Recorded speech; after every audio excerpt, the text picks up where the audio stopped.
皆さんこんにちは。ヒューズの山根と藤重です。今回ですね、タイトルにもある通り、はい。マリア・トゥーリについて深掘りしようというね、回です。はい。ただどうやってね、深掘りしていこうかなという話なんですが、はい。どうします？どうしましょうか。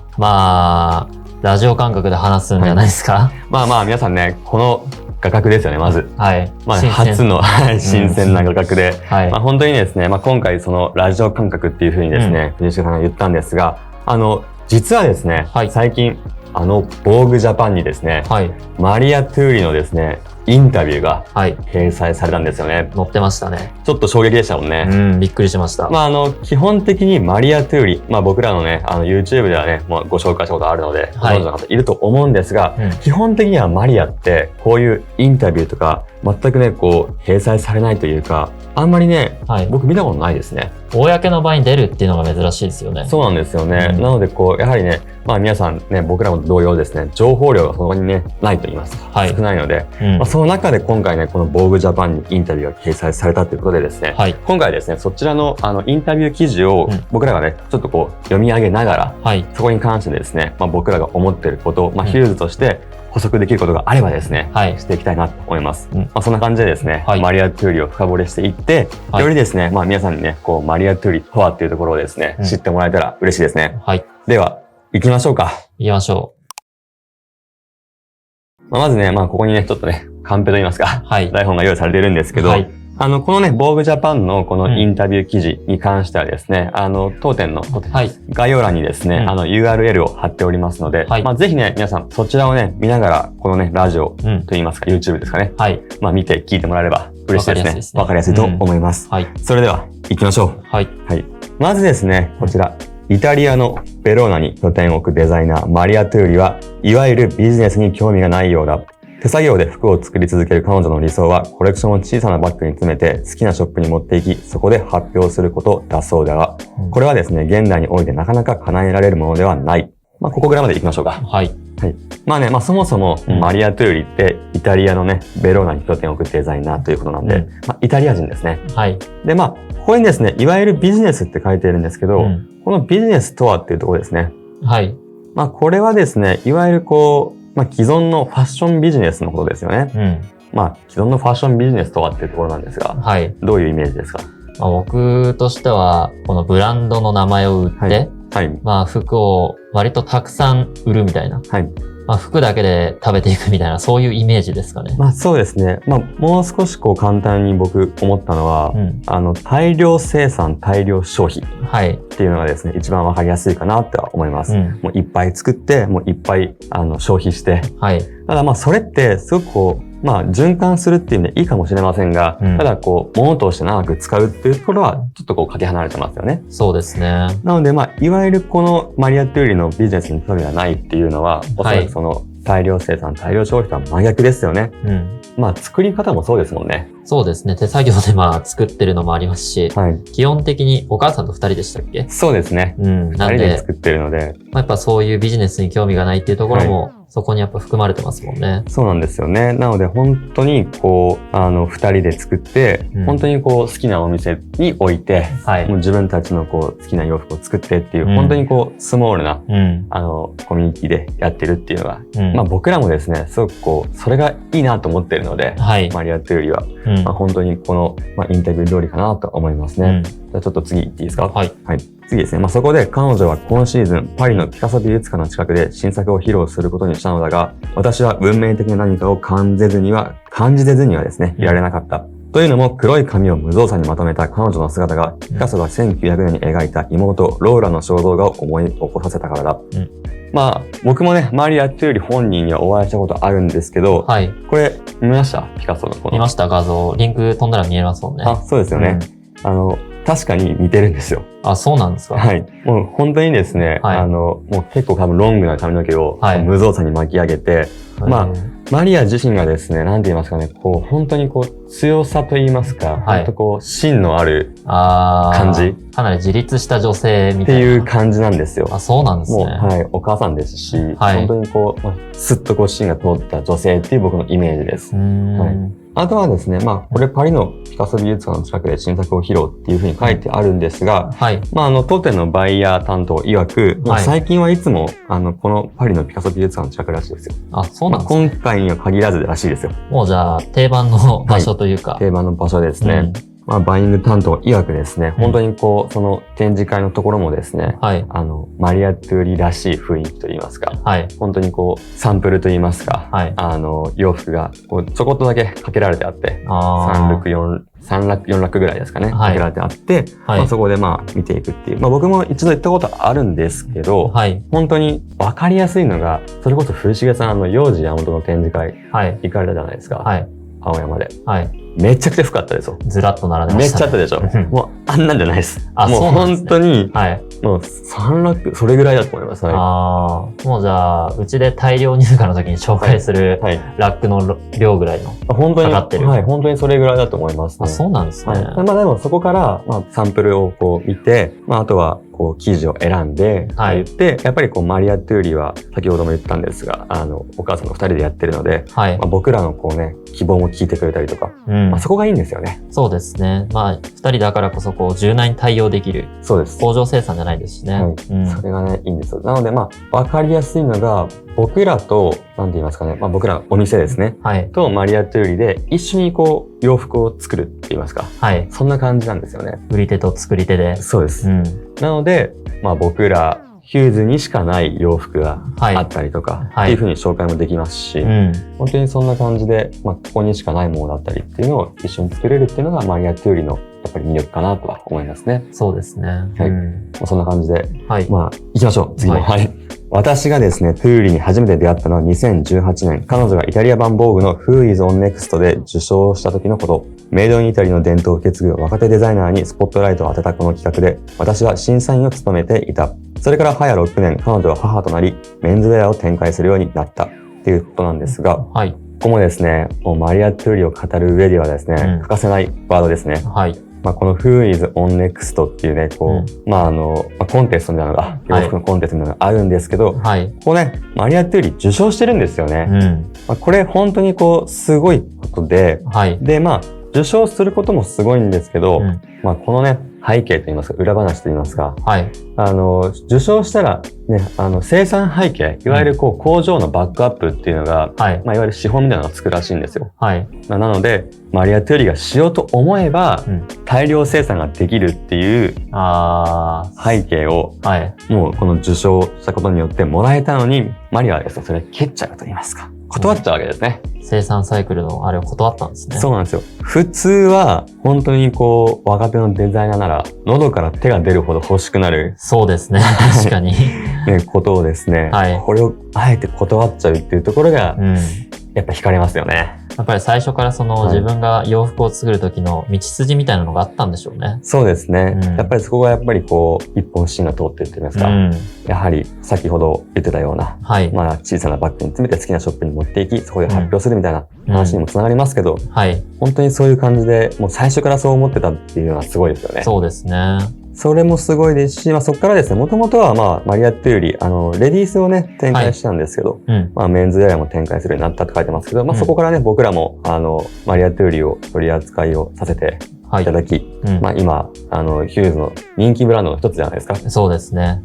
本当に人気ですもんね。そうですよね。はい。で、まあ次行くと、2025年春夏コレクションにはバックデザインに衣装を凝らしたルックがいくつもあり、中央にファブリックを流れ落ちるように配したものや、ねじれたストラップで吊るしたオープンバックドレスなどもある。また、レースアップのディティールが施された一着は、着るのに手助けが必要なほど複雑な結び目が奥行きをもたらしていた。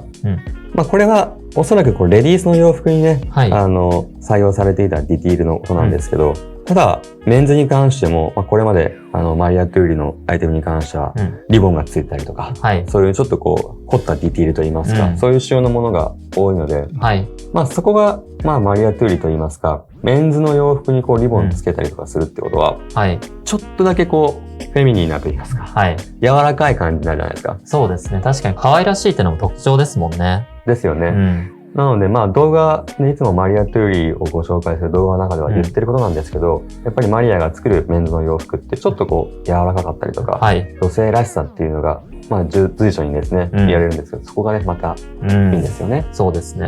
いわゆるアルチザンっていうジャンルじゃないですか、マリアって。ただこれでも既存の他のアルチザンバンドと違うのはやっぱりゴリッとしないと言いますか、めちゃくちゃこだわってるけど、ちゃんと抜け感と言いますか、リラックス感があるっていうのがいいんですよね。で、次ですね。ゆったりとしたドロップウエストのドレスは彼女のシグネチャーのようなもので、タックの入ったデザインはその意外性が光る。テーラリングでは一つのボタンのロングジャケットのほか、ドロップクロッチパンツやワークジャケットなどが揃えられていた。中でも目を引いたのは100年前の麻生地で仕立てられたジャケットで、18世紀風のシルエットが印象的だ。100年前の麻生地っていう風に書かれてますけど、やっぱりマリアはですね、洋服に使われてる生地ですよね。それもポイントじゃないですか。そうですね。僕たちもマリアの服、今日も着てますけど、生地感ってやっぱり結構服を着る上大事じゃないですか。大事ですね。マリアの服でも気持ちいいですし、雰囲気も出ますからね。そうですよね。多分それを考えて生地選びをしてるんだと思うんですけど、そもそもマリア・トゥーリーって生地っていうのは基本的にはオリジナルで生地を作るわけではなくて、生地屋さんを自分で回って、自身がいいと思ったものを選んで、その生地で洋服を作る。でその生地が、例えばデッドストックの生地だったりとか、ここに書かれてある100年前の麻生地だったりとか、ヴィンテージの生地とかですよね。あとは、当店で人気なのは着物とかですね。そうですね。先シーズンもありましたけどね。そうですね。で、僕も今日ね、着てるんですけど、この着物生地、シルクのこの着物生地とかを使って洋服を作ってもらうんですけど、またそれもね、良くて、ちょっと和洋折衷な感じとか、で、ヨーロッパの、いわゆる海外の生地を使って着物を作ってもらったりもするので、その感じとかもやっぱりいいですよね。やっぱりだから、マリア・トゥーリーってその辺のね、生地の選定といいますか、そこもね、いいですし、やはり同じアイテムでも、マリアが持ってる生地だったら、その生地を選んで、その洋服を作ってもらえるので、また生地違うと雰囲気も違いますし、なんなら、デッドストックの生地なので、同じ生地が多分、もう一回それで洋服を作ってしまったらもうその生地なくなっちゃうので、同じものが作れないっていう。なるほど。確かにそうですね。そうです。それも魅力の一つかなっていうふうには思いますね。でも、よくよく考えると、やっぱりイタリアっていいなと思いました。イタリアですか？だってイタリアってやっぱり生地屋さんがいっぱいあるってことでしょ。そうですね。いろいろ選べますもんね。そうです。だから、絶対日本では、ないじゃないですか、多分。ヨーロッパ風の生地って。だってヨーロッパにしかないんで。そうですね。で、やっぱりイタリアって洋服のね、街なので、そういう生地屋さんがいっぱいあるのかなっていうふうに思いますし、そこをですね、マリアが自分の足で、そして目で見て選んだもの、本当にいいと思ったものを選んでるっていうのが、やっぱりまたいいですよね。なのでマリア・トゥーリーの洋服を持っている方はですね、ぜひまたその有効背景といいますか、そのところにも思いを馳せてね、着てもらいたいですね。そういう過程を知った上で着るとまた良さが見えてくるかもしれないですね。そうですね。今僕が着ているね、洋服とかも、マリアが生地を選んでくれて、その生地を活かすように洋服を作ってくれたんだって思うと、より愛着がね、温かみが感じれますね。そうですね。で、そして次、2018年もそうであったように、トゥーリーはここでもメイドインイタリーが持つ意味を教えてくれたような気がする。彼女はミシンと手縫いの両方を取り入れた職人的なアプローチを取るが、最終的な仕上がりは決して完璧ではない。これは彼女の美意識、そして価値観の表れだが、通訳を務める彼女の夫はこんな風に説明してくれた。この彼女はミシンと手縫いの両方を取り入れた職人的なアプローチ。まさしくですね。そうですね。手縫いとかで言うとステッチとかですか？そうですね。ステッチとかもありますし、最終的な仕上がりは決して完璧ではないっていう風に言ってますけど、書かれてますけど、やはり立ち切りの仕様があったりとか、その立ち切りの感じ、いわゆる未使用の美学といいますか、この完成してないけど、それが完成みたいな。そこがやっぱり、マリアらしいと言いますか、そこがいいんですよね。だって決してなんていうんですか、綺麗に縫うわけでは縫えるのに縫わないみたいな。あえて。で、ハンドステッチも綺麗にハンドステッチできるけど、あえてちょっとランダムにステッチを入れるとか。はい。そこがいいんですよね。そうですね。結構、ステッチとかザクザク入ってる感じですもんね。そうですね。確かにね、藤重さんのそのシャツもね。いろんなところにあるんですけど。そうですね。カフの、その後ろにね、裏にステッチ入ってるので、それ普通にしたら見えないですしね。そうですね。この白ステッチであえてこうザクザク、ちょっとこう雑にするあえて、ことでこのステッチがアクセントになってますからね。そうなんですよ。これがマリアらしい。そうなんですよね。アクセントにもなってますし、そもそもそのまくらないと見えないっていう自分だけが知る、そのディティールっていうのもいいですよね。これ僕好きですもんね。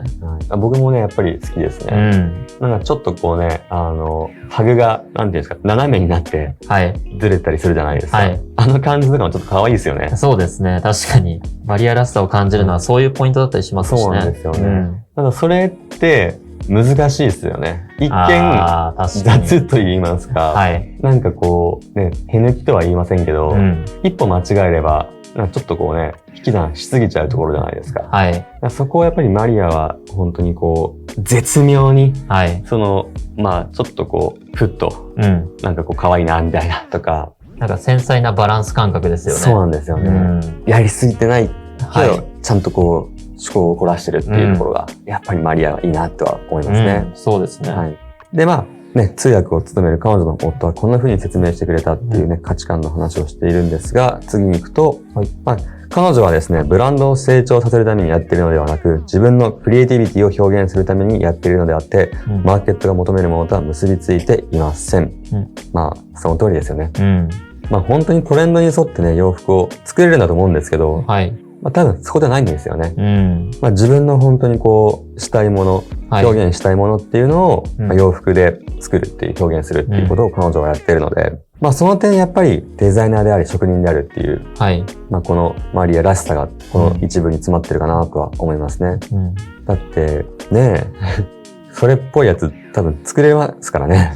ちゃんとその、もう、すごいガチガチに、それこそアルチザンっぽくしようと思ったら作れそうですもんね。ですよね。しかもなんかこの防具のね、コンテストに受賞したりしてるので、おそらくよりこう、モードな雰囲気を作ろうと思えば多分作れたりとか、よりトレンドに迎合しようと思ったらできたりとかするんでしょうけど、そうじゃないんでしょうね。そうですね。やっぱ自分のしたいことをあくまでも中心に置いてやってるからこそマリアらしさっていうのがあって僕たちも好きなんでしょうしね。そうですね。それが現れてるのはね、今シーズン、入荷した着物ジャケット。ドラゴンですか？ドラゴンですよ。内側にお母さんの絵が描かれた。ありましたね。あれとかはもうアートですよ。そうですね。着るアートですよ、まさに。確かに。だってね、しかもあれ一着一着描くわけでしょ。もうその労力というか。すごい大変でしょうしね。そうですよね。時間のね、かけよう。しかも、ミスったらね、もう。確かに。一発一筆書きですもんね。もう戻れないですからね。それでもね、多分、僕らは分からないですけどね。それが多分、味というか、それがいいなと思っちゃうので、全然ね、本当にもう、今後マリアというよりはですね、自分のこう、表現したいものっていうのを作り続けてほしいですね。そうですね。で、その後にね、それに小さなコレクションですし、マリアはそれをパーソナルに保つためにも、顧客とのつながりを築くためにも、あまり多くの店舗に卸したいと思っていません。その多くの店舗に卸したいと思っていませんの中の、僕らが一つってことですね。ありがたいですね。ヒューズがそのね、選ばれた中の一つっていうのはね、本当に嬉しいですよね。僕個人的にも、あまりこうね、マリアというよりはこのまま行ってほしいので、あまりこうね、広がりすぎて複雑なところが。なんかこう、皆さんに知ってほしいと思う反面、あんまりね、知ってほしくないというか、もう僕らだけが知ってるみたいな感じもね、やはりいいですし。ちょっとした特別感、ジレンマですね。悩みどこですよね。でもマリアというより、ね、本人がですね、こういう風におっしゃってるので、広げるね、つもりはないと言いますか。だってね、ここまでインスタグラムとかもね、すごくこう強みにしてるわけでもないですし、このまま知る人ぞ知るっていうようなブランドに。そうですね。立ち上げた当初からの姿勢を貫く感じでしょうね。なので、すでにね、マリア・トゥーリを知ってるっていう方はですね、これを機にね、よりこう、マリア・トゥーリっていうものをですね、深深く知ってもらいたいですし、まだマリア・トゥーリのね、洋服を着たことがないっていう方はですね、ぜひね、それをね、通してもらえれば、マリア・トゥーリー、ここまでね、インタビューに載ってて、ここまでマリア自身のことをですね、具現化してることなかったので、表現することなかったので、よりこれを聞いてもらってマリアの服を見てもらって、それを通してもらうとまた持つ印象も変わるのかなというふうに思いますね。で、最後の一文、方なんですが、ほんのね、ほんの数店舗で良いのです。彼女にとって一番大切なのは、顧客がデザインの一つ一つを味わい、楽しみ、幸せを感じられることです。ですって。なるほど。はい。もうちょっと僕たちは味わわないといけないかもしれないですね。そうなんですよ。なので、もう本当に洋服、一着を、もうじっくりね、観察して、もうマリアの、なんていうんですか、後をですね、感じ取ってもらいたいですね。そうですね。いろんな意味をやっぱ込めて、ステッチワークだったりとか、素材選びとかしてると思うんで、僕もそれこそこのシャツもう3年ぐらいですかね。着てますけど、もうちょっと向かい合った方がいいかもしれないです。でも僕結構向かい合ってると思いますよね。本当ですか？シャツとは。僕めっちゃ着てますからね、確かに。そうですよね。めっちゃ着てますよね。僕もマリアのね、洋服、着てますけど、確かに、やはり着れば着る分だけ、ちょっとやっぱり愛着も湧きますし、で、いい意味で、体に馴染んでくるっていう、その辺もやっぱりマリアの洋服ならではかなというふうには思いますね。ヒューズにとってはね、マリア・トゥーリーって欠かせないブランドですし、で、ヒューズだったらファン多いですからね、マリア・トゥーリー。マリアやっぱり好きで、その入荷と同時に連絡来たりとかもしますしね。そうですよね。なので、それこそ今シーズンはもう、シャツとパンツだけですか？そうです。ですよね。ドラゴンの着物とか早かったですね。そうですよね。ジャケットも販売ね、しましたし、本当にマリア・トゥーリーはね、洋服ですけど作品みたいな感じなので、こういうね、感じでマリアがね、作ってるっていうのをですね、知ってもらえたら嬉しいですね。いや、もうこれからも着続けたいなって思いましたね。よりマリアのことを好きになるようなこの記事でしたね。そうですね。いや、もう皆さんね、どうでしたかね、このマリアのインタビュー。僕もこれ10月でしたっけ、出たの。ぐらい、もう割と最近ですもんね。最近ですね。出て、びっくりして見ましたけど、このマリアの服の原点だったりとか、それこそ一番大事にしてることとか、改めて知ることができたんで、初めてマリアを知るっていう人も読んでほしいですし、マリアの服が好きっていう人も意外とこういう内情みたいなのを知らない人多いと思うんで、すごくいいなと思いましたけどね。そうですね。やはりその洋服って基本的には、その洋服だけで完結するじゃないですか。例えばその洋服自体がかっこいいとか、着たらテンションが上がるとか、高揚するっていうものもあるんですけど、やはりこういうデザイナーの背景とか思いとかっていうのを聞くと、またね、羽織った時、なんていうんですね、マリアが乗り移るというか、全然またね、着方が変わってくるのかなっていうふうに思いますね。気持ち的な問題もね、面もね、あったりとかするので。よりそれこそ服一点一点が好きになりますよね。ですね。いやー、もう一回家帰ってワードローブにあるマリア・トゥーリーを見直したいですね。そうですね。本当に洋服が大好きなんですけど、僕も。行き過ぎると、洋服ってかけた状態で、見れるじゃないですか。対話するみたいな。対話するんですよ、もう。確かに。ハンガーにかけた状態でそれ見ながらもうなんかちょっとお酒飲むじゃないですけど、あるじゃないですか。気持ちわかりますよ、その領域というか。もうぜひね、それしたいですね、帰っても。ここまで聞くと。そうですね。それぐらいもう一度僕も洋服に対して、ちょっとうわーってなったインタビューでしたね。もう一回そのマリアの洋服と初めましての挨拶ができるかもしれないですね。で、しかもこういう風にデザイナー考えてるってことは、他のデザイナーのね、考えてることがあると思うので、そうですね。そこをね、ちょっと洋服を見ながら読み取って、本当マリアもそうですし、他の洋服もね、ちょっとよりね、大事にしようって思うようなね、そんなインタビューでしたね。いやー、よかったです。いや、いい回だったんじゃないですか、今回は。ですね。今後もですね、こういうね、デザイナーに関してのインタビューだったりとか、デザイナーの話、ブランドの話をですね、深掘りするみたいなラジオ、こういう形式、やりたいですね。そうですね。今回マリアだったんですけど、また他のブランドだったりとか、他のブランド、うちで言うとヨウジさんとか、結構インタビュー出てるんで、やりやすいかもしれないですよ。いや、山口さんはインタビュー出過ぎてるんじゃないですか？いや、僕だから多分それをやったらもう、そうですよね、配信で1時間ぐらい話せるかもしれないです。でも、多分、してほしいなっていういるかもしれないですね。そうそう、方いらっしゃると思うんで、ぜひね、コメントなどね、いただければ、この動画に関してのコメントとか、あとは、今後またこういうふうに僕ら二人で、対話形式で、話してほしい部分がありましたらね、どしどし、コメントしていただければと思います。待ってます。はい。今回ですね、今回はマリア・トゥーリのインタビューに関してね、二人で話していくっていう回でした。今日もですね、最後までご覧いただきありがとうございました。ありがとうございました。この動画いいねと思ったら高評価、あとチャンネル登録まだの方はよろしくお願いします。お願いします。ではまた次回の動画でお会いしましょう。じゃあね。またね。